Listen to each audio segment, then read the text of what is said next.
ako'y nasa duyan. Mahal ko ang pamilya ko. Ang magulang ko ang nag-aalaga sa akin. Sila ang nagtuturo sa akin ng tama at mali. Pag may masakit sa akin, sila ang nagpapagaling. Kaya sa pagtanda nila, wala silang aalalahanin. Ako ang mag-aalaga sa kanila. Pero hindi lahat ng bata pasiswerte ko.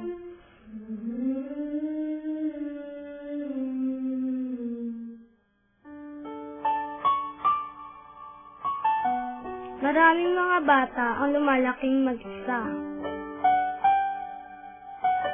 Nag-aantay ng mag-aalaga. Walang mauwian. Nagkawatak-watak ang kanilang pamilya dahil sa hirap. Paano na kung walang tutulong sa kanila? Anong kinabukasan meron ng batang walang pamilya? Ang pamilya, ang haligi ng bawat isa sa atin. Ito ang puso at diwa ng bawat Pilipino. Pero unti-unti na siyang sinisira ng isang kanser, ang malawakang karalitaan ng milyong-milyong pamilyang Pilipino. Ang mga mangingisda, kulang ang huli para punan ang sariling sikmura. Ang mga magsasaka, iba ang umaani ng biyaya na kanilang naipunla. Dahil sa kakulangan ng kita ng kanayunan, marami sa kanila ang nagbabakasakali sa lungsod. Karaniwan sa buhay ng mga magsasaka dito sa kabukiran ay bagamat maraming pagkakataon na dumaranas ng kahirapan. Katulad ng mga nakaraang panahon, sunod-sunod ang matitinding bagyo dito sa amin.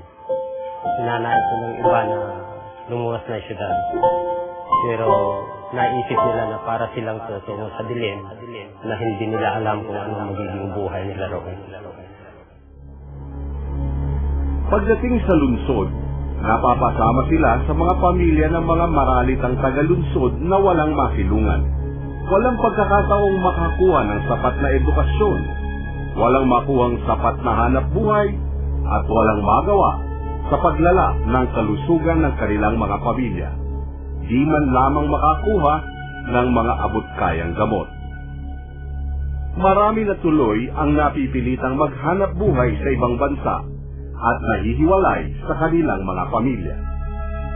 Sa pagbuhol-buhol ng mga iba't ibang suliraning panglipunan, ekonomiya, politika, moral at spiritual, ang kinaguliang likas na pamilya ang nagiging biktima.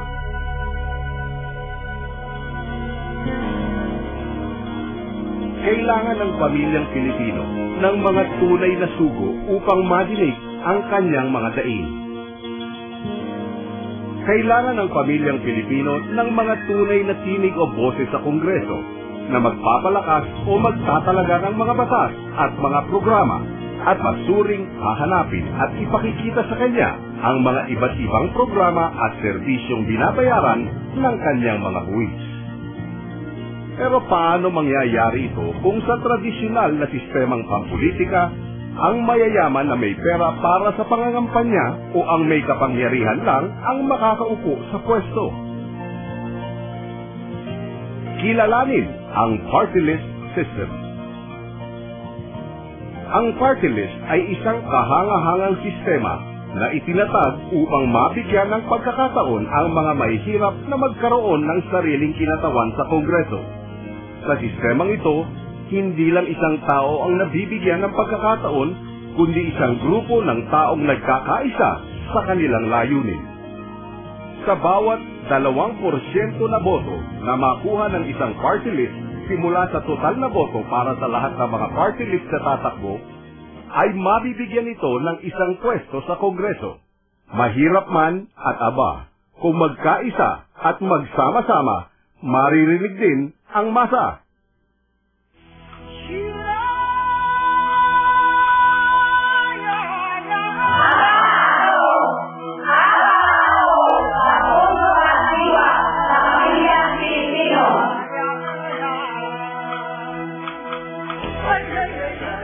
Mula Apari hanggang Hulo, mula sa mga kanayunan at mga lungsod, mga magsasaka at mangingisda, mga lungsod maralita, mga taga-suporta ng kinaugaliang likas na pamilya.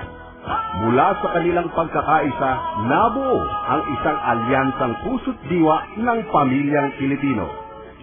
Ang Aba Ako Party List. Nais ko pong ipaalam sa inyo na kilala ko ang mga leader at samahan ng Aba Ako. At ako ay naniniwalang sila ay tunay na mapagkakatiwalaan. Sana'y matulungan natin sila. Ipagtatanggol ng Aba Ako ang kapakanan ng pamilyang Pilipino sa pamamagitan po ng mga programa, mga batas na magbibigay ng sapat na kabuhayan, pagkain at tirahan, lalong-lalo na po sa ating mga mahihirap na kababayan. Ang Aba Ako ay tutulong sa pagpaunlad ng kabuhayan ng mga magsasaka at mangingisda upang ang kanilang pamilya ay maging matatag. Kung matatag ang kanilang pamilya, magkaroon tayo ng matatag na bansa. Sa panig ng mga magsasaka at mangingisda, ang Federation of Free Farmers, FFF, at ang Free Farmers Cooperatives Inc. or FFCI. Sinimulan ang mga ito ng nasirang ka Jerry Montemayor, isang Presidential Gintong Araro Awardee, dating Dean of the Ateneo College of Law, at miyembro ng Council of the Laity sa Vatican, kung saan naging matalik na magkaibigan sila ng nasirang Pope John Paul II. Sa panig naman ng mga maralitang taga-lunsod, kabahagi ang Urban Land Reform Task Force or ULRTF